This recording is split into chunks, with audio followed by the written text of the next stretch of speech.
গোটৰ প্ৰতিগৰাকী সদস্যৰ ব্যক্তিগত পাছবুক থকাটো খুবেই জৰুৰী।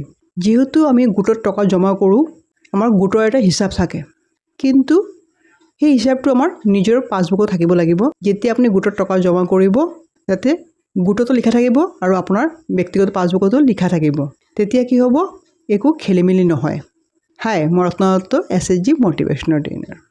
আজি আমি আলোচনা কৰিম যে গোটৰ প্ৰতিগৰাকী সদস্যৰ ব্যক্তিগত পাছবুকটো ৰখাটো কিয় দৰকাৰ। যিহেতু আমি গোটত সপ্তাহে সপ্তাহে টকা জমা কৰোঁ, কেতিয়াবা লোন লওঁ, কেতিয়াবা লোন ঘূৰাই দিওঁ, ইণ্টাৰেষ্টটো দিওঁ, মূলটোও দিওঁ, কিন্তু কেতিয়াবা আমাৰ খেলিমেলি হৈ যায় যে কোনোবাই কয় যে তুমি টকাটো দিয়া নাই, কেতিয়া দিছিলা একো হিচাপ নাই।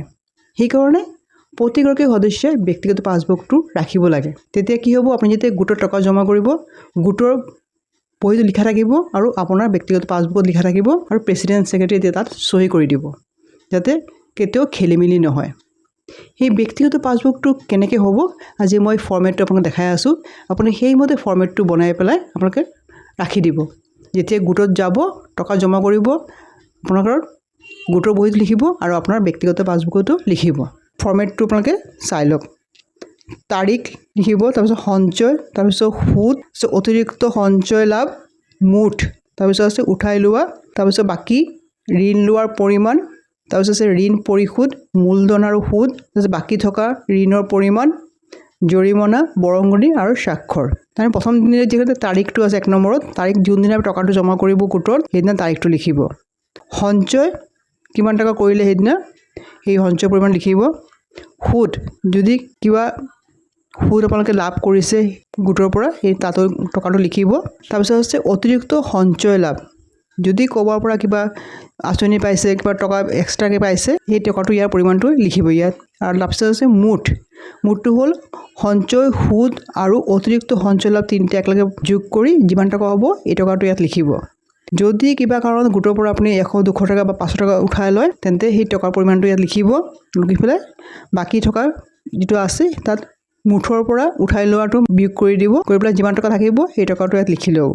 নেক্সট আছে ঋণ লোৱাৰ পৰিমাণ, যদি গোটৰ পৰা ঋণ লৈছে, কিমান টকা ঋণ লৈছে, ঋণৰ পৰিমাণটো লিখিব।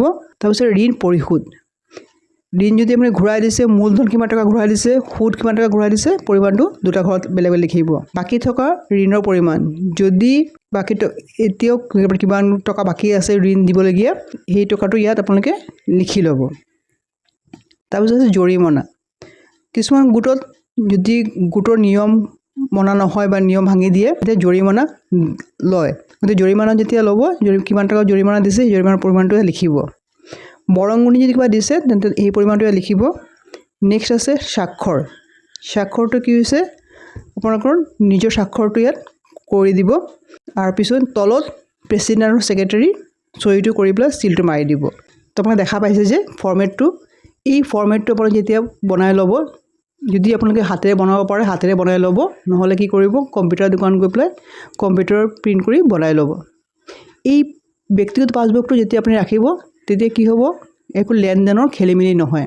কাৰণ এনেকৈ বনাই ল'লে যেতিয়া আপুনি গোটত বহীটো লৈ যাব, আপুনি যিমান টকা লৈছে, যিমান টকা ঘূৰাই দিছে, তাত গোটৰ বহীত লিখা থাকিব আৰু আপোনাৰ ব্যক্তিগত পাছবুকতো লিখা থাকিব।